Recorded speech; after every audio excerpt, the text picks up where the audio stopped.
नमस्कार। हमारे आज के मेहमान हैं स्वामी दिव्य तेज जी। आपका स्वागत है प्रोग्राम में। दिव्य तेज जी एजुकेशन से मैकेनिकल इंजीनियर रहे हैं। इन्होंने चंडीगढ़ के इंजीनियरिंग कॉलेज से मैकेनिकल इंजीनियरिंग किया है और आर्ट ऑफ लिविंग में जुड़ने से पहले ये बहुत से कॉर्पोरेट ऑफिस कंपनीज में काम कर चुके हैं। इनका अपना भी इंडस्ट्री था जो ये चलाया करते थे। 1997 में ये आर्ट ऑफ लिविंग से जुड़े। आर्ट ऑफ लिविंग में जुड़ने के बाद इन्होंने बहुत से कोर्सेज किए, बहुत से कोर्सेज से टीचर भी बने और इन्होंने बहुत से गुरुदेव की कॉन्फ्रेंसेस को भी दूसरे देशों में उनको गुरुदेव को रिप्रेजेंट किया है उनके लिए, और बहुत सी कंट्रीज में भी कोर्सेज कराए हैं, अलग अलग कोर्सेज करवाते हैं। दिव्य तेज जी ब्रेसिंग कोर्स टीचर हैं, एडवांस कोर्स टीचर हैं, YTP टीचर हैं। तो इनकी प्रतिभा बहुत विराट है, विशाल है। बहुत सी चीजों में ये लोग आगे आगे बढ़ के काम करते हैं। बहुत से युवाओं को इन्होंने बहुत एनकरेज किया है। हरियाणा में भी इन्होंने बहुत से युवाओं को प्रेरित किया है। और आज जो बात करेंगे इनके अनुभव कैसे रहे, कैसे ही आर्ट ऑफ लिविंग में आए। तो स्वामी जी, आपसे हमारा पहला प्रश्न यही है कि आपको आर्ट ऑफ लिविंग के बारे में कैसे पता चला और कैसे आप जुड़े इससे? आर्ट ऑफ लिविंग के बारे में कैसे पता चला? जी। यहाँ वैसे नॉर्मली बोलते हैं कि यहाँ बच्चे पेरेंट्स को लेके आते हैं, बट मेरे साथ उल्टा हुआ था। मेरे पेरेंट्स मुझे लेके आए थे। उन्होंने कोर्स कर लिया था, वो लोग बैंगलोर भी हो आए थे, से मिल आए थे, एडवांस कोर्स भी कराए थे। पर मैं उस समय जॉब में था, बॉम्बे में था और जॉब से परेशान रहता था। तो वो मुझे बोलते रहते थे कोर्स कर लो, कोर्स कर लो, कोर्स कर लो। तो मैं नहीं करता था और मैंने नहीं किया। अल्टीमेटली मैंने जॉब छोड़ दिया और घर आ गया कि मैं अब अपना बिजनेस करूँगा, कुछ बनाऊंगा। और वापस आते ही सबसे पहला काम मुझे कोर्स में बिठा दिया गया, बस पकड़ के कि नहीं ये तो करना ही है। तो पहला कोर्स मेरा इस तरह से हुआ। फिर वो बस संडे कोर्स खत्म हुआ और वेडनेसडे को ऋषिकेश में गुरुदेव आ रहे थे और वहाँ एडवांस कोर्स था। तो वो भी ऑर्डर था घर से कि ये तो पहले कर लो, उसके बाद फिर काम वाम अपना जो भी शुरू करना है उसके बाद करना। तो इस तरह जो मेरा पहला इनिशियल जो एंट्री था वो मेरे पेरेंट्स के परसिस्टेंट पुश, मेरी बहनों के पुश की वजह से मैंने एंटर किया। जी जी जी, बहुत अच्छी। तो आपने अपने लिए कोर्सेज किए, फिर आपने ये कैसे डिसाइड किया कि मुझे इसी पथ पे चलना है? फिर आप टीचर भी बने, वो जर्नी कैसा रहा? टीचर बनने का डिसीजन मैंने जिस दिन गुरुजी को अपना मान लिया, उसी दिन टीचर बनना स्वाभाविक सी चीज लगी मुझे। जैसे कोर्स तो कर लिया था मैंने, जैसे ही मेरे को पेरेंट्स ने पुश किया 97 में मैंने कोर्स कर लिया था, प्लस उसी के अगले हफ्ते एडवांस भी कर लिया था। और फिर उसके ऑलमोस्ट 5 मंथ्स के गैप पे मैं एक और एडवांस कोर्स के लिए ऋषिकेश गया था। तो जैसे कि मैं जॉब छोड़ के आया था और एक एक एक तरह से बिजनेस में लग गया था पूरी तरह से, और एक एज भी कुछ ऐसा था कि बहुत सारी चीजें एक साथ माइंड पर हैवी हो गई और बहुत अच्छा खासा स्ट्रेस ले लिया था मैंने लाइफ। मेरी मम्मी ने जब मुझे इस हालत में देखा था तो उन्होंने मुझे पुश किया कि तू एक और एडवांस कोर्स ले। मैं अच्छा। समहाउ उनकी बात मान गया और मार्च 1998 में मैं अपना सेकंड एडवांस कोर्स करने ऋषिकेश गया। जब गुरु से मिला तो गुरु जी जैसे लास्ट में ना सबसे मिलते हैं, 1 to 1 मिलते थे। पहले तो बहुत छोटे ग्रुप में, ऐसे 8-10 लोगों के ग्रुप में मिला करते थे। तो ऐसे उसी ग्रुप में मुझे हम सब गए जब 8-10 लोग, तो गुरु जी सबसे मेरी हालत बहुत ही खराब थी। एडवांस कोर्स खत्म होने वाला था बट मैं स्ट्रेस में था। मैं अपना सिर नीचे करके एक साइड पे बैठा हुआ था। मुझे सबसे एक एक करके लेके उनको बाहर भेजते गए। लास्ट में मुझे बुलाया, बोले क्या हुआ? गुरु जी बहुत परेशान है, बहुत बस टेंशन ही टेंशन है। बोले क्या हुआ, क्या परेशानी है? मैंने उनको थोड़ा सा बताया तो बोले तू ना बहुत थक गया है। ऐसा ये बस ये एक सेंटेंस बोला, तू बहुत थक गया है ना, रेस्ट कर। और मुझे सच में उस दिन समझ में आई बात कि मैं वाकई में बहुत थक गया हूँ। बहुत इतना दिमाग लगा के थक गया हूँ। उस दिन मेरे को पहली बार समझ में आया सरेंडर किसको कहते हैं। बस वहां से जब मैं अपने रूम तक गया तो मुझे से वर्ड्स तो उनके दो चार ही थे, बट उन्होंने जो कृपा से, जैसे मैं इतना गंगा जमुना सब बह गए मेरे, और ऐसा लाइट मैंने फील किया उस दिन, मैंने पूरी जिंदगी में नहीं ऐसा महसूस किया। एकदम प्रसन्न और एकदम शांत। तो बस उस टाइम डिसीजन हो गया था कि मैं और जीवन में जो भी करूं ना करूं, पर ये तो मुझे करना ही करना है, और ये करना है तो उसके लिए टीचर बनना है, सफल बनना है। मार्च 98 इट वाज डिसाइडेड।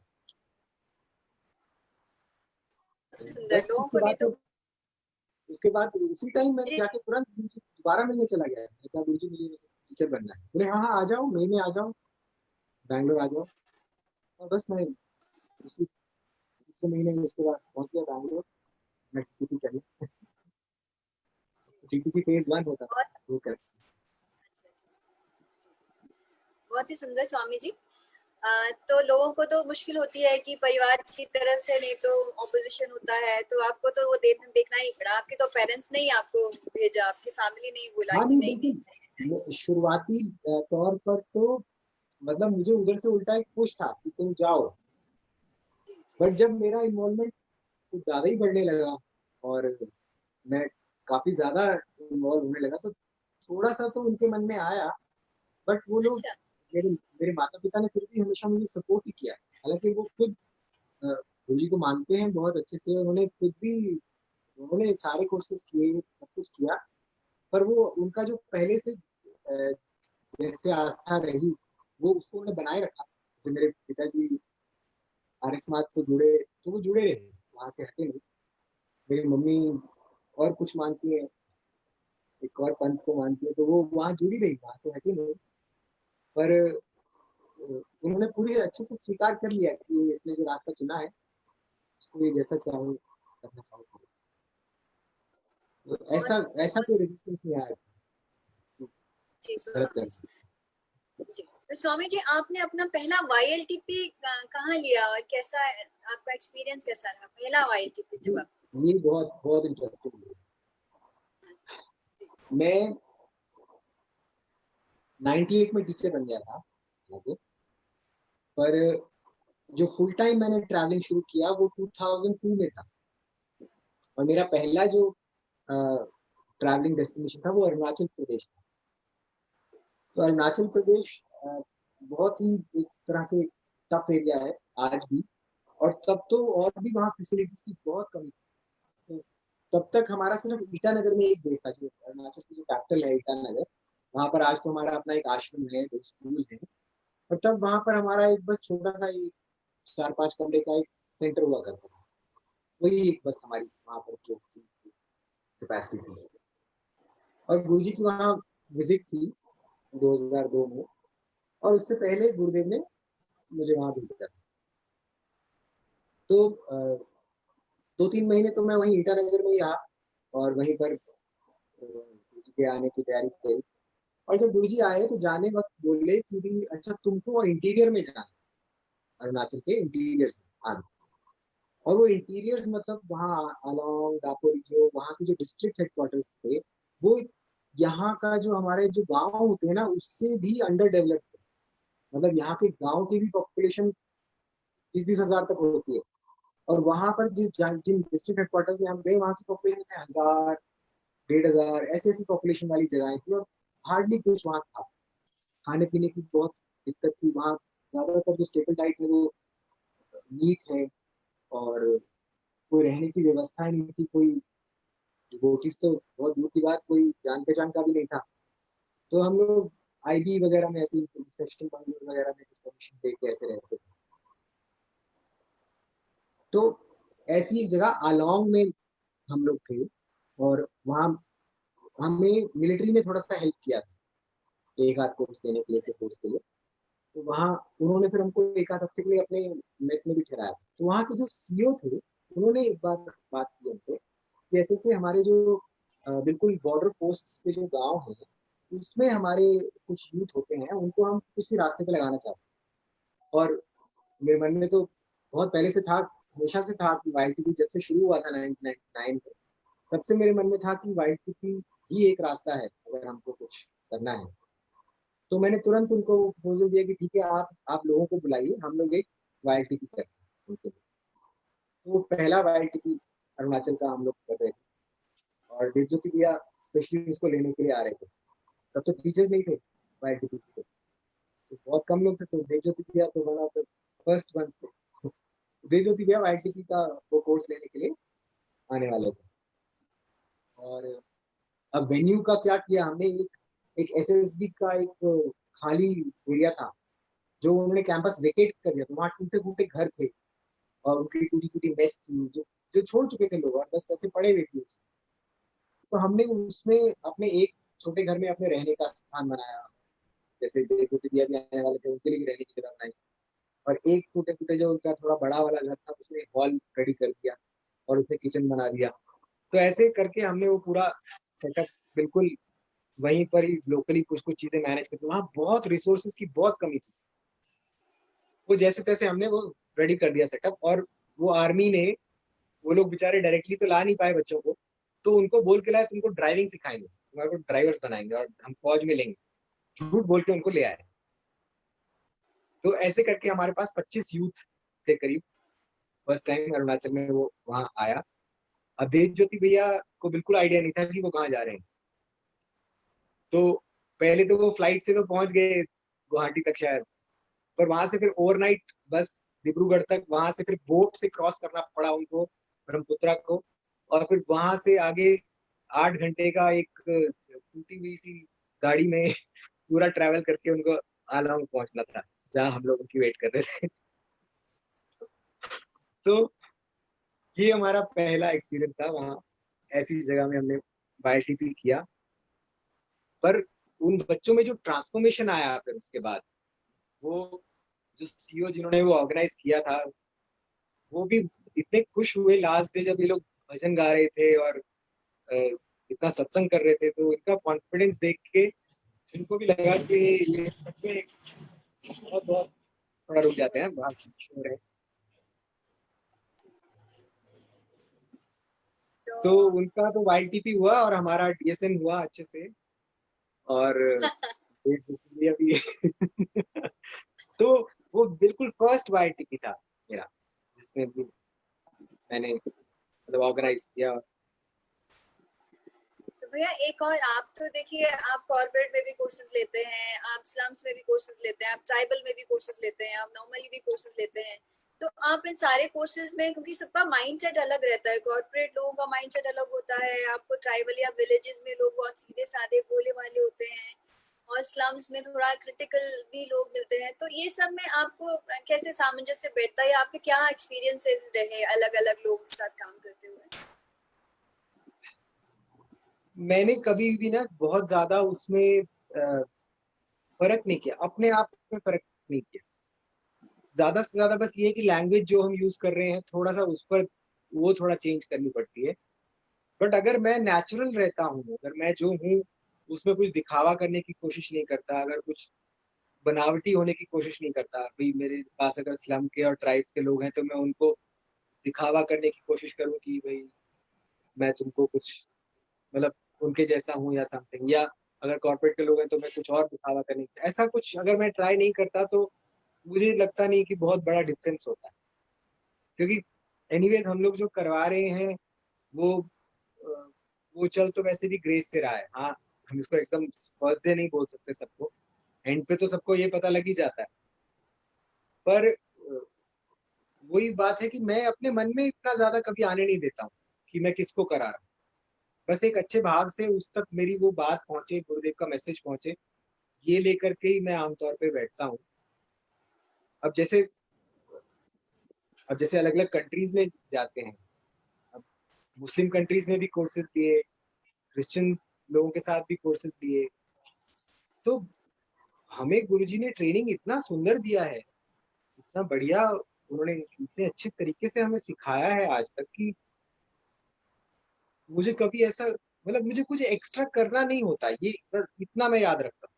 अगर मैं कुछ करने लगता हूँ ना कभी ऐसे कुछ एक्स्ट्रा, तो एकदम मेरे अंदर ही रेजिस्टेंस आ जाता है कि नहीं नहीं, मेरे को ऐसा सब नहीं करना। बिल्कुल नेचुरली चलता हूँ। और अभी तक तो मुझे ऐसी कोई दिक्कत आई नहीं कहीं, चाहे कोई भी रिलीजन के लोग हों चाहे जो भी हो। बहुत सुंदर तो बोला आपने कि सिंपलिसिटी के साथ जब हम जाते हैं तो सब कनेक्ट करते हैं, क्योंकि अंदर सोल तो सबका सिंपल ही है। तो जी इट्स सो जी ब्यूटीफुल बिल्कुल। कि it's so easy to connect everybody, चाहे वो कॉर्पोरेट से हो, चाहे स्लम से हो या ट्राइबल से हो, कोई फर्क नहीं पड़ता, क्योंकि अंदर से तो हम एक ही हैं। बहुत ही सुंदर बोले आप। स्वामी जी, अभी आपके अंदर ये ब्रह्मचारी बनने का आई मीन कैसे विचार आया, या आपको किस चीज ने आपको प्रेरित किया? नहीं नहीं, मेरे को कोई ऐसा विचार नहीं आया था। हाँ, ये मैं तो बस इस चल रहा था, कर रहा था, जो भी है जैसे भी चल रहा है जीवन। बस वो एक बार जब जैसे पूजा करना शुरू किया, जब मैंने, जब गुरुदेव का ब्लेसिंग हुआ, वो मैंने जरूर गुरु जी से पूछा था कि गुरु जी मैं पूजा करवा सकता हूँ क्या, पूजा में बैठ सकता हूँ क्या। तो उन्होंने ब्लेस किया था कि हाँ, करवाओ। तो मैंने पूजा करवाना शुरू कर दिया था। करीब 4 साल हो गए इस बात, 5 साल हो गए। पूजा जब शुरू कर दिया तो कुछ दिनों के बाद मुझे किसी ने कहा कि आपका वो वीडीएस में लिस्ट में नाम है ब्रह्मचारी से। मैंने कहा अच्छा, मुझे नहीं पता। तो, तो तो वो ऐसा कोई, मैंने कोई ऐसा प्लानिंग करके या कोई कि मुझे ये बनना है या वो करना है, ऐसा कुछ नहीं है। हाँ, जो जिस चीज की इच्छा होती है गुरुदेव के सामने प्रकट करी जाती है वो। और अगर वो चाहते हैं वो चीज़ करें। बाकी वो दूसरा वाला पार्ट वो मेरे हाथ का नहीं है। वो जैसा गुरुदेव ने कहा वैसा होता गया। वैसे होते हैं, मतलब आप बस चलते वो, रहे, जो भी आया आपने उसे खुशी खुशी से स्वीकार किया। जी जी जी बिल्कुल, गुरुदेव ने जो दिया वो तो खुशी है। वही तो खुशी है। तो भैया जब वैसे आपको भी सब गुरुदेव उन्हीं का ने, दिया। जी, हाँ, गुरुदेव ने जब आपको एडवांस कोर्स टीचर बनाया, आप ब्लेसिंग कोर्स टीचर बने, वो मोमेंट्स कैसे थे आपके लिए? मैं सड़क पे जाके नाचने लगा था। मजाक कर रहा हूँ। मतलब हम लोग हम लोगों से क्या पूछे अब ये चीजें, कि जैसे अवार्ड मिलता है तो कैसे खड़े होके अवार्ड थोड़ी।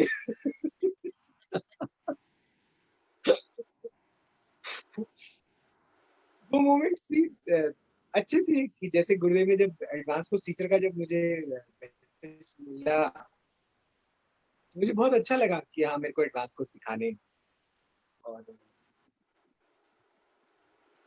इसमें ऐसा कोई इतना ज्यादा ऐसा नहीं हुआ कि, क्योंकि बात तो वही है, हमने करना तो वही है।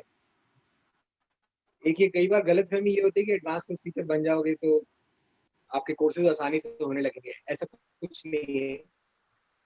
आपको कोर्स शुरू से अब तक आपका एफर्ट, आपको जो लगना होता है सबके साथ, वो सेम रहता है।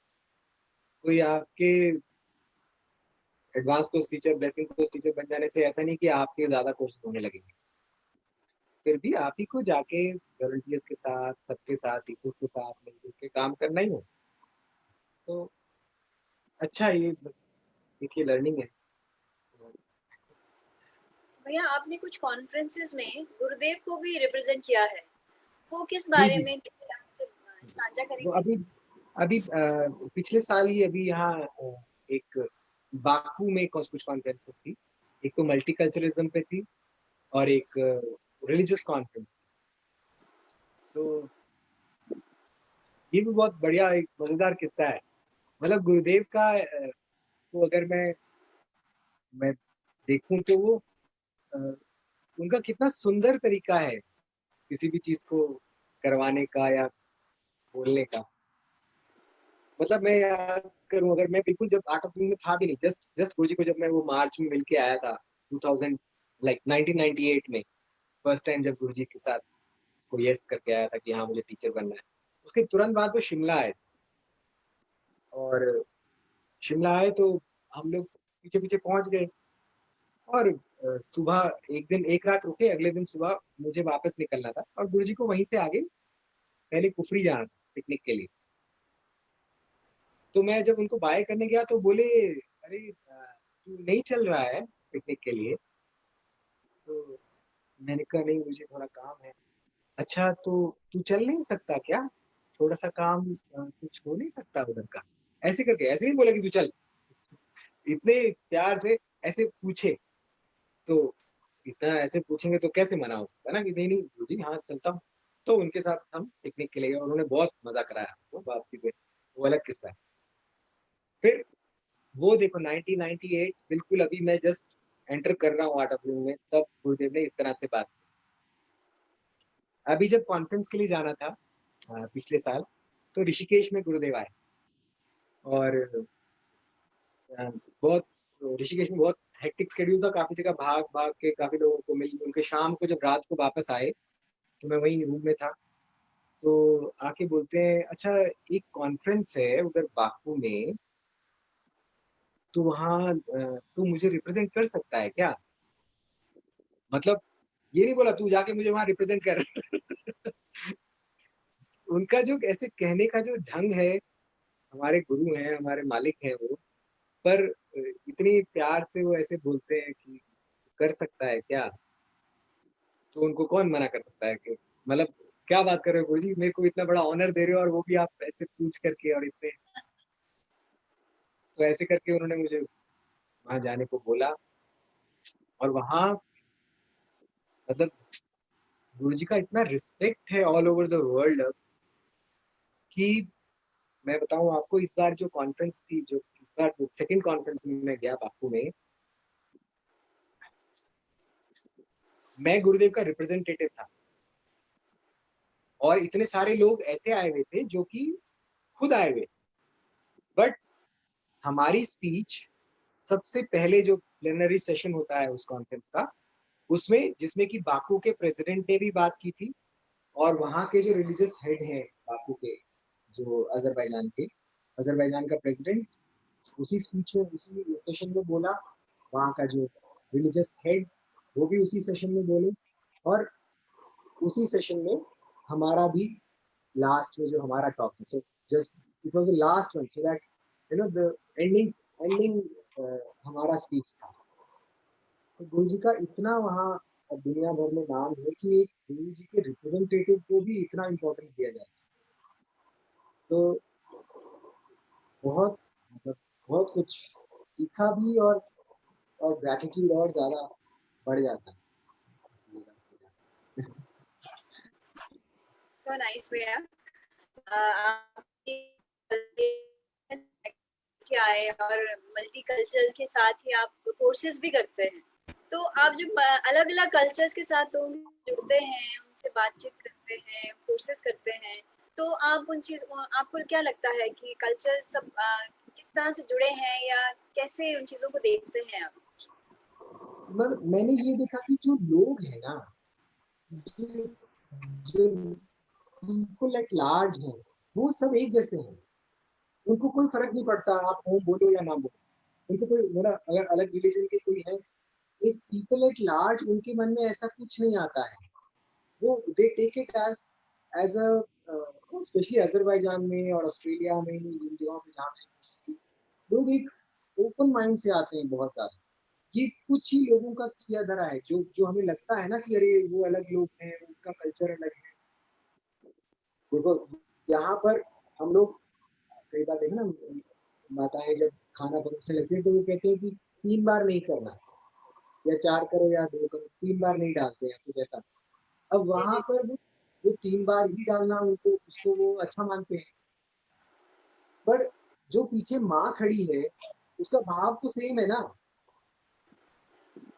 जो 3 बार ना कर रही है, वो नहीं कर रही, वो भी उसी भाव से कर रही है कि इसका अच्छा हो। वो 3 बार डाल हाँ। रही है कि इसका अच्छा हो। Right right so right. So जो करने वाला जो जो एक्ट है वो इतना इम्पोर्टेंट नहीं है, बट जो उसके पीछे का भाव है वो सब जगह सेम है। और वो म्यूजिक के लिए की वजह से कह लो, या वैसे भी दुनिया में इतना प्रेम है, सब जगह है। तो इतना कोई बहुत ज्यादा फर्क लगा नहीं। ये ये पावर सर्कल्स में और बस पॉलिटिकली बनाई हुई चीजें हैं, अदरवाइज कुछ नहीं है। सो ब्यूटीफुल सब भैया। Human being. So beautiful Swami ji, कितना सुंदर आपने एक बहुत ही अच्छा सा कुछ बताया हमें कि जो माँ है वो जहाँ पे 3 बार नहीं देते हैं उसके पीछे भी भाव, उसका प्रेम और उसके लिए अच्छा होगा है, और जो 3 बार दे रही हैं उनके पीछे भी भाव एक है। अगर भाव एक है तो कनेक्शन भी एक हो सकता है। So nice. तो भैया आपने तो वाईएलटीपी भी दूसरी कंट्रीज में आपने कुछ टीचर्स को भी जाके साउथ अफ्रीका में भी ओरिएंटेशन भी कराया था। तो हाँ, वाईएलटीपी का इम्पैक्ट कैसा रहता है वहाँ के यूथ पे और यहाँ के यूथ पे, क्या कुछ डिफरेंस है या दोनों जगह पे वो उनको ट्रांसफॉर्मेशन लेकर आता है? मैंने खुद इंडिया से बाहर लिए नहीं।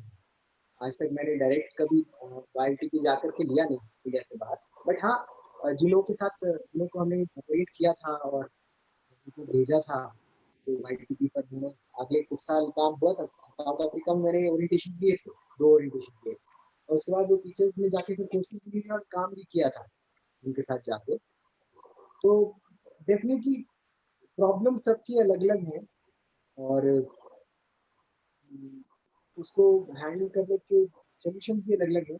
बट फ़ायदा तो है ही, अपनी जो टेक्निक्स हैं, वो गुरुदेव की टेक्निक्स इतनी सुंदर हैं कि अ, उनके जीवन में वो अपने वो शांति को जैसे ही अनुभव करते हैं फिर वो बाकी चीज़ों में उनके झलकने लगती है। तो काफ़ी बाद में मेरे को आए थे मैसेजेस कि मैंने एक वो चुनौती करके थी वहाँ हमारे टीचर थे। तो पहले काफ़ी टाइम उन्होंने कुछ नहीं किया था, तो ओरिएंटेशन के बाद उन्होंने शुरू कर दिया था स्लम्स में जाके काम करना और कुछ दूर-दराज के जो ऐसी कॉलोनीज़ थी वहाँ जहाँ अ, लोग ऐसे ऐसे लोग रहते थे बिल्कुल अंडर प्रिविलेज्ड, उनके साथ काम करना। कुछ सोशल प्रॉब्लम्स कुछ अलग सी कुछ थी वहाँ, काफ़ी इमोशनली डिस्टर्बेंस थी इन बच्चों में बहुत सारे, उसको भी उन्होंने काफ़ी हैंडल कर पाए थे इसकी मदद से। डेफिनेटली वाईटीपी वाईटीपी जिस तरह से हम कर सकते हैं अभी तक मुझे लगता नहीं उतना हम इम्प्लीमेंट कर पाए हैं। बट वाईटीपी से ही होगा, बहुत सारी दुनिया की प्रॉब्लम्स जो है ना वाईटीपी के थ्रू ही हैंडल हो सकती है। एक दिव्य समाज वाईटीपी के बेस पर ही खड़ा हो सकता है क्योंकि सिर्फ हैप्पीनेस कोर्स से काम नहीं चलेगा। वाईटीपी बहुत बहुत जरूरी है। जी भैया। तो भैया हम अभी आप गुरुदेव के साथ इतना रहे हैं, हम आपकी चाहेंगे आवाज कि आप बिल्कुल अपना कट कोई, गई। जी जी भैया, गुरुदेव के साथ आपका कोई बहुत सुंदर मोमेंट या कोई स्टोरी गुरुदेव के साथ जो हो आप हमसे शेयर करें, जो पल गुरुदेव के साथ बिताए हो या उनके साथ कुछ ऐसा कुछ घटना घटी कि आपको लगा कि वाओ, बस दिल को छू गई। गुरु जी के साथ बहुत सारी घटनाएं हैं ऐसे तो कुछ है जब जब जैसे ज्ञान ज्ञान जब एकदम से बल्ब जलता है और कुछ होती है जो दिल को छूने वाली, वो अलग होती है। आप हमसे दिल को तो छूने वाली शेयर कीजिए। दिल को छूने वाली अच्छा। एक बार हम लोग बाली में थे, बाली में गुरुदेव एडवांस कोर्स लेते हैं ना हर साल, तो वो एक एडवांस कोर्स में मैं था उनके साथ। तो रात को सब होने के बाद 11-12 बज रहे थे ऑलमोस्ट और हम लोग वो सब जैसे ईमेल्स उनकी और उनके लेटर्स वो सब 6-7 लोग बैठ के सब कर रहे थे वो सब। तो एक-एक करके वो कुछ लोगों को भेज चुके थे सोने के लिए, तो 3 लोग बाकी थे बस और 12 बज गए। हम लोग तब तक उनको 3 बार बोल चुके थे, बोली चलो नीचे वॉक करके आते हैं बीच पे, ऐसे-ऐसे करके थोड़ा बोल चुके थे। तो तब तक कह रहे नहीं, नहीं अभी नहीं, अभी नहीं। फिर हम अभी पढ़ रहे थे, अचानक बोले चलो उठो, चले। तो शायद उन्होंने नीचे देखा कि अब कोई नहीं है नीचे, तो बोले चलो फिर चले गए। तो मैं था एक दिग्विजय जी, अपने दिग्विजय जो एसएसआर में थे, जी जी जी। वो और मेहुल भैया। तो हम तीनों लोग फिर दिग्विजय के साथ नीचे भागने लगे। तो हमने सोचा कि हम टावर्स उठा लेते हैं, जस्ट इन केस डिप ले लेंगे, सी डिप ले लेंगे। तो नीचे गए, तो थोड़ा वॉक के लिए चले, आगे गए। थोड़ा आगे जाके फिर कुछ तो मुझे पता नहीं उनको कुछ सेंस हुआ आगे कुछ है, बोले चलो वापस चलो। तो हम लोग वापस आ गए। तो हमने वापस आए तो जस्ट होटल के बाहर हमने बोला गुरुजी डिप ले लो क्या? बोले हाँ तुम लोग ले लो। तो हम लोग को बोले कि तुम ले लो और वो खुद वहां पर ना जैसे बीच चेयर होती है, वो लेके वो ऐसे वहां बैठ गए, जैसे मतलब जैसे ऐसे ना तब मम्मी छोटे बच्चों को कहती है जाओ नहा लो और वो हाँ, बैठ बैठी देखेगी तो सब ठीक ठाक है ना कुछ वो तो नहीं था। वो ऐसे करके वहां बैठ गए, ऐसे नहीं कि वापस चले जाए अंदर, तो वहीं बैठ गए। और हम लोग अब बोल, और हमको मिल गया था उनका परमिशन मिल गई, तो हम लोग दोनों, मैं और दीदी से कूद गए पानी में और उस दिन पूरा चांद था और गुरुदेव ऐसे माँ की तरह बैठे हमको देख रहे थे। वो मैं कभी नहीं भूल सकता हूँ, उनका इतना प्रेम, इतना उनका स्नेह। हम वहां से निकले, फिर आराम से उनके साथ जब जाने लगे तो बोले वो वहां पे शावर है, हमें नहीं पता था कहाँ है शावर, सीधे निकल लगे बोले वहां शावर है उनको तो पता ही है सब कुछ हमने जाके शावर लिया, फिर उनके साथ वापस आए। तो ये एक ऐसी सुंदर सी घटना है जिसमें कोई ज्ञान वाली कोई बात नहीं है, बस आप लोगों को जलाने के लिए है वापस वाईएलटी पे आते हैं। हाँ, अभी वाईएलटीपी को आप कैसे देखते हैं? यूथ को जो आजकल इश्यूज हैं, विषय है, देश के आपकी कारण। आवाज बहुत कट रही है, कैसे देखते हैं वाईटीपी को? जी, जी। जैसे आजकल युवाओं में बहुत से प्रॉब्लम्स हैं, नशा एक समस्या है समाज की। हम्म, उनके पास जॉब्स नहीं है, फाइनेंशियली उनको बहुत जल्दी आगे निकलना है, लेकिन उनके पास रास्ते नहीं है। तो इस सब में वाईएलटीपी कैसे मदद करता है? नहीं देखो, गुरुजी ने जो वाईटीपी की परिकल्पना जब की थी और ये पूरा का पूरा जो उन्होंने स्टार्टिंग में एक वो जो हमें मैनुअल एक तरह से जो एक रोड मैप दिया था, आज वही का वही भारत के प्रधानमंत्री कह रहे हैं। ये जो जो बात प्रधानमंत्री जी ने अभी बोली है, ये बात गुरुदेव 1999 में बोल दिया था उन्होंने कि हर गांव जो है वो अ, आत्मनिर्भर होना चाहिए। और वाईटीपी की जो परिकल्पना है वो यही है कि हम अपने यूथ में इतना जोश भर दें कि वो कॉन्फिडेंस के साथ ये बढ़ सके कि हम अपना आप अपना सब कुछ संभाल सकते हैं। कोई टैलेंट की कमी नहीं है, कोई रिसोर्सेज की कमी नहीं है। और ये बड़ी अच्छी बात है अब कि अब सरकार की तरफ से भी एक चीज ये ऐड हो गई है। बट सच में अगर हम देखें तो ये बिल्कुल संभव है, और कोई नौकरियां करने की जरूरत ही नहीं है। देखो आज, आज प्रकृति भी हमको इस बात के लिए सहायता कर रही है, सब लोग अपने अपने घर वापस जा रहे हैं। और अगर अगर जूम पे बैठ के क्लास हो सकती है हर बच्चे की, तो जूम पे बैठ के तो बच्चा गांव में भी पढ़ ही सकता है, या इस मीटिंग के जरिए तो सेम टीचर से पढ़ सकता है। तो वो चीज भी, वो वाला बैरियर भी अब खत्म हो गया है वो टेक्नोलॉजी की हेल्प से। और अ, ये आज आज अगर हम इसको अपने वाईटीपी को फुल फोर्स में दोबारा अपने पुराने वाले परिप्रेक्ष्य में दोबारा खड़ा करें, तो मुझे लगता है कि बिल्कुल आज की जरूरत है। और ये प्रपोजल दे करके हम कहें कि हम तो इस काम पे 30-40 साल से लगे हुए हैं, और आप गवर्नमेंट भी हमको अगर इसमें मदद करे ठीक से, तो क्यों नहीं हो सकता? बिल्कुल हो सकता है, सब कुछ हो सकता तो भैया अभी वाईएलटीपी, ऑनलाइन वाईएलटीपी भी शुरू हुए हैं। जो आपने बोला है कि अभी तो देखो ये बैरियर्स भी खत्म हो गए हैं, बच्चा अपने गांव में रहकर भी अच्छा एजुकेशन, हायर लेवल का एजुकेशन ले सकता है उसी टीचर से जिससे वो लेना चाहता है। तो आप ऐसे में वाईएलटीपी, मुझे सच में आपसे बात करके लग रहा है कि वाईएलटीपी तो बहुत कुछ कर सकता है। आप क्या कहते हैं कि वाईएलटीपी को हमें कैसे आगे लेके जाना चाहिए? है।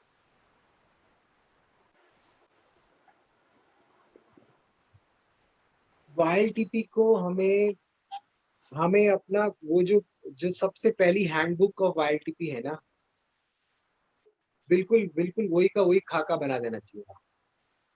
और उसका हमारा वाईटीपी का जो अब जो ध्येय है, वो आत्मनिर्भर भारत ही हो जाना चाहिए, जो कि है हमारा। जी, अगर हम इस तरह से इसको अब हम प्रमोट करते हैं कि भी सरकार, आप ये चाहते हो हमारे पास रास्ता है, हम करके देते हैं आपको। और ये वाले प्रपोजल को इस तरह से डिफरेंट लेवल्स पर, डिस्ट्रिक्ट लेवल पे, स्टेट लेवल पे, नेशनल लेवल पे हम इसको टेकअप करें। और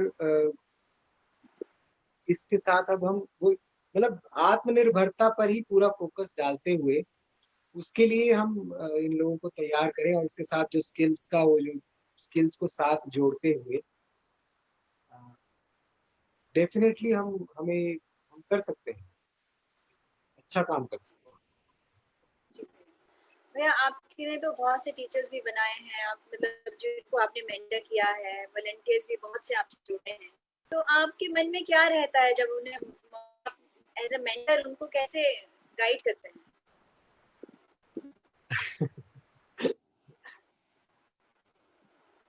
जब जब कोई आप पे विश्वास करता है, कोई आप पे श्रद्धा करता है, वो असल में गुरु पे ही कर रहा है।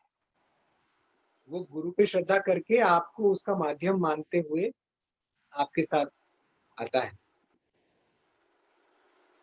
तो बस इसी बात की सजगता अगर है कि बस ये असल में गुरु जी के प्रति श्रद्धा है, जिसका माध्यम मुझे समझ रहे हो, तो फिर ऑटोमेटिकली जो आप करेंगे, देखो, मुझे अगर अपने लिए कुछ करवाना है, सिर्फ अपने ही तरफ ध्यान देना है, ये चीज दिव्यज्योति भैया ने बहुत बढ़िया शुरू वाईएलटीपी के शुरू में ही, फर्स्ट वाईएलटीपी में मैंने सीख ली थी उनसे ये बात कि वाईएलटीपी जब करवा रहे थे तो भाई तुमको नहीं बैठ के सत्संग करना है, उनसे करवाना है, क्योंकि उनको उनमें वो लीडरशिप आए, वो उनमें वो कॉन्फिडेंस आए कि मैं कर सकता हूँ, और जाके उन्होंने करना है। अगर हम ही उनको सिर्फ अपना हिसाब से अपना करवाते रहें या अपने काम उनसे करवाते रहें, तो फिर वो कभी भी लीडर नहीं बन पाएंगे। सो हमारा काम है बस उनके लिए एक फैसिलिटेटर की तरह रहना, डिसीजन उनको लें। सी मेंटर मेंटर का काम उसको डिसीजंस देना नहीं होता है, मेंटर का काम होता है उसको फैसिलिटेट करना डिसीजन लेने में। सो और दूसरी बात, हम मेंटर किसी के बन नहीं सकते। कोई हमारे पास आता है, मैं ये नहीं आज जाके किसी को कह सकता कि मुझे तुझे मेंटर करना है। इफ दे आर विलिंग, अब वही बात है, वो किस भाव से आ रहा है व्यक्ति, वो कुछ अपनी लालच से मेंटरशिप के लिए आ रहा है, वो किसी अपने स्वार्थ से आ रहा है, या वो किसी दूसरे एक भाव से आ रहा है कि कुछ अच्छा करना है आगे, ये सारी चीजें मैटर करती हैं। ठीक है। जी, बहुत ही अच्छा कि ये भी बहुत सुंदर बात हो गई भैया कि मेंटर किसी के बन नहीं सकते हैं, लोग ही आपको मेंटर बनाते हैं और आप उनको वैसे ही आगे लेके जाते हैं जैसा उनका भाव होता है आने आने के टाइम। जी। तो भैया आपने देवज्योति भैया की बात करी, उन्होंने कैसे इंस्पायर किया, उनका कितना अच्छा विजन था कि हमको उनको लीडर बनाना है। तो वहीं वाईएलटीपी ने एक और बहुत सुंदर इनिशिएटिव लिया है, डब्ल्यूएलटीपी का, वुमेन हम्म। स्पेशल स्पेशल वुमेन जी स्पेशल जी जी वाईएलटीपी का। तो जी। आप उसको कैसे देखते हैं कि वो कैसे महिलाओं को सशक्त कर पाएगा वाईएलटीपी, उसका फ्यूचर आप कैसे देखते डेफिनेटली उसकी जरूरत तो है ही। जो जैसे हर हर जगह का अपना एक रिक्वायरमेंट है, वैसे हिंदुस्तान में हम देखें तो बहुत सारे एरियाज में विमेन स्पेशल वाईटीपी की आवश्यकता तो है ही, क्योंकि यहाँ कई जगह पर मिक्सिंग नहीं हो पाता है। उस स्थिति तक लाने के लिए उस गांव को, उस पूरे राज्य को हमें कुछ समय लग सकता है, तब तक हम ऐसे बैठे नहीं रह सकते। तो ये इनिशिएटिव एटलीस्ट हम साथ साथ, महिला सशक्तिकरण भी साथ साथ चलता रहेगा। अगर हम सिर्फ वहाँ जनरल वाईटीपी करें और वो आए ही ना, तो फिर तो उल्टा इम्बैलेंस और बढ़ जाएगा। तो ये बिल्कुल यहाँ जैसे जैसे मैंने बताया कि हर जगह की अपनी एक रिक्वायरमेंट होती है, ये हमारे देश में कुछ एरियाज की ये रिक्वायरमेंट है। और हमारे गुरुदेव तो जो रिक्वायरमेंट है उसको तुरंत पूरा करते हैं, ऑनलाइन कोर्सेज शुरू करने में बिल्कुल देर नहीं लगाया उन्होंने। हैं?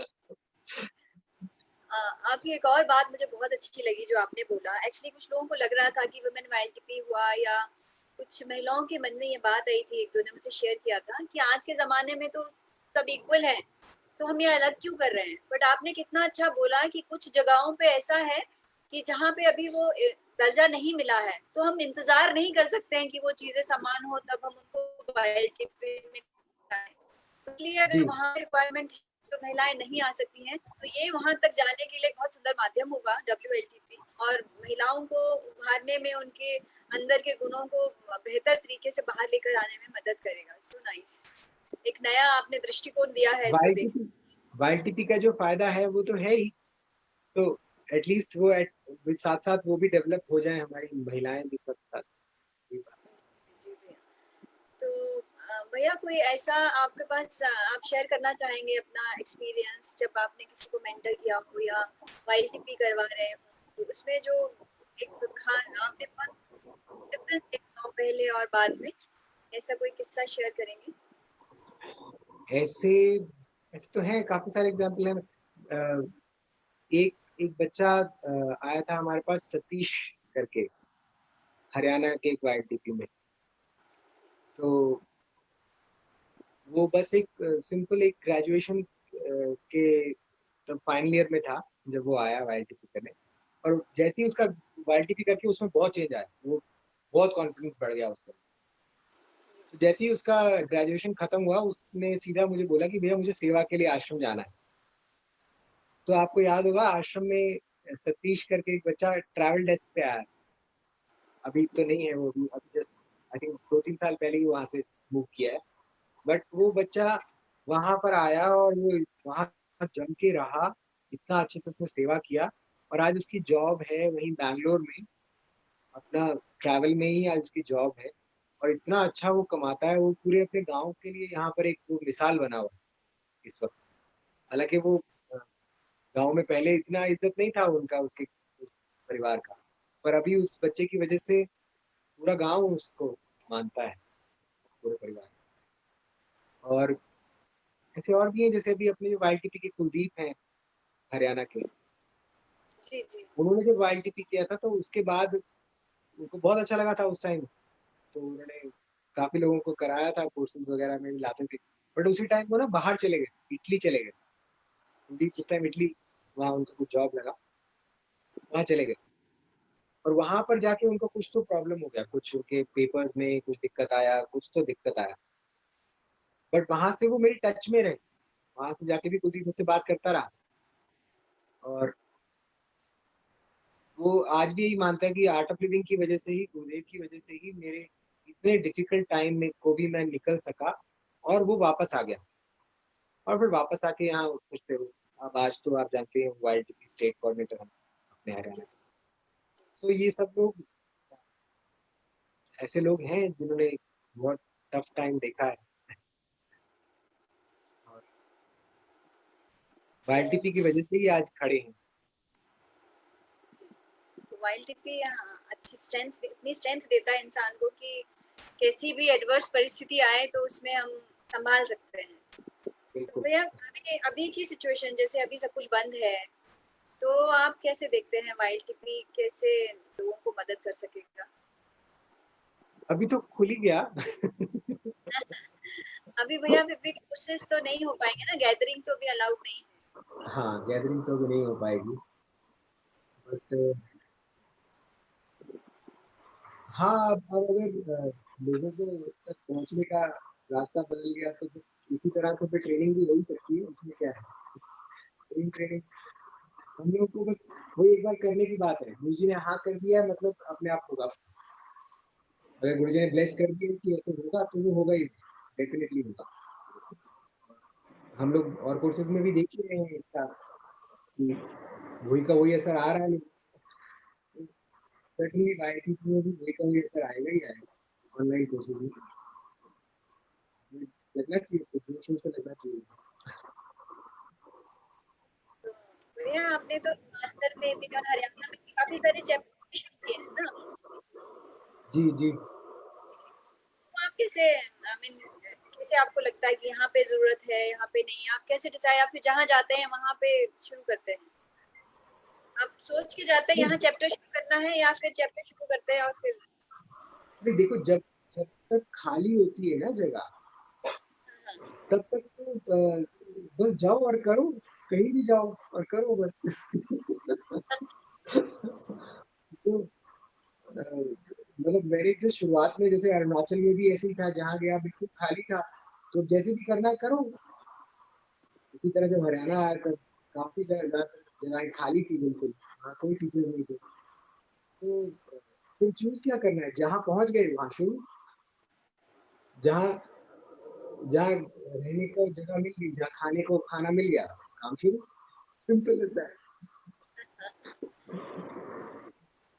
भैया अभी जैसे हरियाणा का एक बात कर लें, हरियाणा में भी आपने काफी काफी अपना ट्रैवल किया है, कुछ किया। आप वहाँ के यूथ का क्या लगता है, वहाँ की यूथ के लिए क्या इम्पोर्टेंट है? आवाज कट गई। भैया हरियाणा में आपने काफी ट्रैवल किया है ना, हाँ हरियाणा में आप वाईएलटीपी के स्टेट काउंसिल मेंबर भी रहे हैं, हाँ, तो रहा आप हूँ रहा हूँ। थोड़ा शेयर करेंगे कि हरियाणा का रिक्वायरमेंट क्या है, हरियाणा में कैसे हम बढ़े आगे? हरियाणा में एक तो ये जो विमेन स्पेशल वाइल्ड की डेफिनेटली काम करेगा, ये बहुत अच्छा आइडिया है। और इसके अलावा हरियाणा में हम स्पोर्ट्स स्पोर्ट्स को अटैच करके अगर करते हैं तो एक अच्छा हमें मिल सकता है। यही दो चीजें हैं जो हरियाणा के लिए अभी तक मैं सीख पा रहा हूँ। ख्याल रखेंगे। और भैया हमारे आज के यूथ को लाइक जैसे ये भविष्य है देश का, आपकी नजर में उनके लिए क्या संदेश है? बच्चों के लिए, अपने यूथ के लिए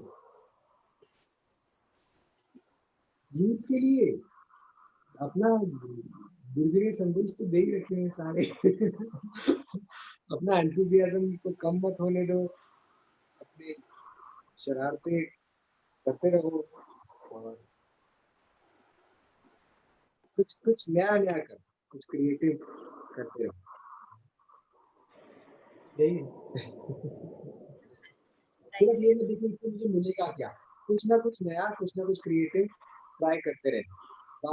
काफी ज्यादा जो प्रॉब्लम अभी हम कर रहे देख रहे हैं ना, इतनी जल्दी एज में हम लोग देखना शुरू कर रहे थे इससे बदले मुझे मिलेगा क्या। कम से कम 25 साल की उम्र तक ये मत सोचो इससे बदले मुझे मिलेगा क्या। 100% बस करो, जो भी सामने दिख रहा है काम, उसको एक प्रसाद मानो और उसमें जुट जाओ 100%। फिर बाद में देखते हैं क्या निकलता है क्या नहीं, कर्म योग। भैया वाईएलटीपी इतना सुंदर कोर्स है जिससे बच्चों में अच्छे संस्कार आते हैं, जोश आता है, सही मार्ग दिशा दिशा मिलती है उनको। तो हम ऐसा क्या करें कि हम अपने देश के या पूरे संसार में हर यूथ तक अपना वाईएलटीपी या डब्ल्यूएलटीपी, चाहे वो स्त्री है या पुरुष है, सब तक पहुंचे। तो ऐसा क्या करें हम, किस तरह से हम नहीं, चलें? इसके लिए ना ऐसे हमको कंट्री स्पेसिफिक, फिर स्टेट स्पेसिफिक, और लाइक डिस्ट्रिक्ट स्पेसिफिक होना पड़ेगा। एक ही चीज करके हम सोचते हैं पूरी दुनिया में। वाईटीपी का जो जो आत्मा है वो ही यही कहती है कि आप अ, जो जगह है उसके हिसाब से चलो। सो सो आई थिंक जैसे अब भारत की स्थिति है वो बिल्कुल अलग है। भारत में चलो एक, और उसके बाद भारत में भी आके अरुणाचल की स्थिति एकदम अलग है, और अरुणाचल में विमेन स्पेशल की कोई जरूरत नहीं है। हाँ, मिक्सिंग बहुत अच्छी है, हालांकि ट्राइबल एरिया है, जबकि हरियाणा में आपको विमेन स्पेशल करना पड़ेगा। तो ये वही बात जैसे गुरुदेव बोलते हैं ना कि think, it's like broadening your vision and deepening your roots. Right तो जो राइट। जहाँ जहाँ है ना उसको, उसी यही है हमारा मन। आप अपनी जगह को पकड़िए, अपनी मिट्टी को पकड़िए पहले, और यही बात सबको बतानी है कि अपनी मिट्टी को भी पकड़ के रखो और सारे विश्व को अपना मानो। यही है वाईटीपी को बढ़ाने का मन। तो आप कहना मतलब यही है कि आप आगे लेके जाना है तो हमें इस तरह से चलना पड़ेगा, broaden your vision and deepen your roots, that's will be absolutely. The whole mantra for reaching, मतलब सभी सभी राज्यों तक पहुंचने के लिए अगर हम इस तरह से चलते हैं कि वहाँ का जो बेसिक वहाँ का लैंग्वेज है या वहाँ की जरूरतें हैं, वहाँ का जो है वहीं के उसको लोग समझते हुए आगे वहीं बढ़ेंगे तो हम। हाँ, वहीं के लोग वहीं जमे, जहाँ के हैं वहीं जमे, उनको स्ट्रेंथन करें, अपनी मिट्टी को पकड़ें और अपनी जानकारी को, अपने ज्ञान को पूरी विस्तृत करें, दुनिया का बनाएं। भैया आयुर्वेदा को भी आप प्रमोट करते हैं क्या? आयुर्वेदा ऑफ कोर्स, मतलब गुरुदेव का ये सपना है तो ये तो जाने जाते हैं, बात तो करते ही हैं इसकी। और खुद तो वही लेते हैं अब हम लोग, हमारे पास, हमारे साथ चलता ही है सारा कुछ। तो आपको क्या लगता है भारत भारत के गांव में आयुर्वेदा वैसे भी है? गांव में अभी अभी थोड़ा बिगड़ गया है। वो वो भी लोग सब जो ये गोली खाने के चक्कर में पड़ गए हैं, तभी ज्यादा सफरिंग है। ये वापस लाना पड़ेगा हमें, इसमें वही कॉन्फिडेंस बढ़ाना पड़ेगा लोगों को। तो वो जो है हमारा कि हर गांव का एक ऐसा व्यक्ति हो जो इसकी जानकारी रखे, वो काम पे उस तरह से चलना पड़ेगा। तो भैया एक और छोटा सा क्वेश्चन है मेरा। जैसे आपने कहा पूजा से जुड़े धीरे धीरे आप इस तरह से रास्ते पे चले, तो आपको क्या लगता है आज के युवा को ज्यादा वैदिक और ट्रेडिशनल वैल्यूज पे लाने के लिए क्या करना चाहिए, और इस आश्रम की भूमिका क्या रहती है? युवा को अपनी ट्रेडिशनल वैल्यूज पे लाने के लिए हाँ, वैदिक और ट्रेडिशनल लाइफस्टाइल में आने के लिए हाउ टू इंस्पायर देम, क्योंकि अभी बहुत वेस्टर्नाइजेशन उनको हो रहा है। उनको बस उसका उनका ना मीनिंग समझाना पड़ेगा। वो बस ऐसे उनको ये नहीं कह सकते ये करो, ये किस लिए करो वो बताना पड़ेगा, तो वो डेफिनेटली करते हैं। तो यूथ को इससे कोई परहेज नहीं है, बट अब वो अगर उनको बस ये कह जाए कि बस ये करो और वो पूछे कि ये क्या है और कोई जवाब ना मिले, फिर वो पीछे हटते हैं। पर अगर उनको थोड़ा सा समझा दिया जाए, बता दिया जाए इसको तो ये ऐसे इसलिए करते हैं, और फिर अनुभव करा दिया जाए, तो वो डेफिनेटली इसको मानते हैं। और गुरुजी ने जिस तरह से इसको बनाया है और प्रेजेंट किया है, तो हम सबसे पहले सिर्फ सीधा पूजा करने को नहीं बोलते हैं, जाके पहले उनको वाइल टीपी कराते हैं, कुछ सुदर्शन क्रिया सिखाते हैं, उसके बाद फिर पूजा का महत्व भी उनको समझ में आया। जी जी।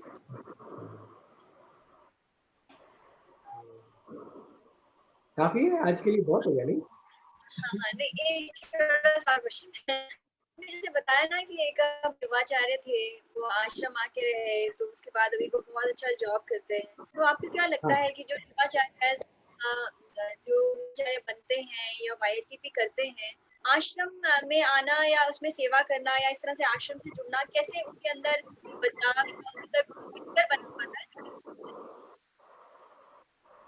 आश्रम आश्रम अपना इतनी इतनी बढ़िया ट्रेनिंग ग्राउंड है ना, मतलब जहां पर कि इतनी सारी चीजें एक साथ मिल जाती है एक व्यक्ति को। आश्रम में आके जो भी थोड़ी देर के लिए भी सेवा कर लेता है ना, वो अगर आश्रम से बाद में बाहर भी जाना चाहे तो वो उसमें इतने गुण आ जाते हैं, इतना वो कैपेबिलिटी उसकी बढ़ जाती है कि वो फिर और आगे अच्छा ही करता है जीवन में।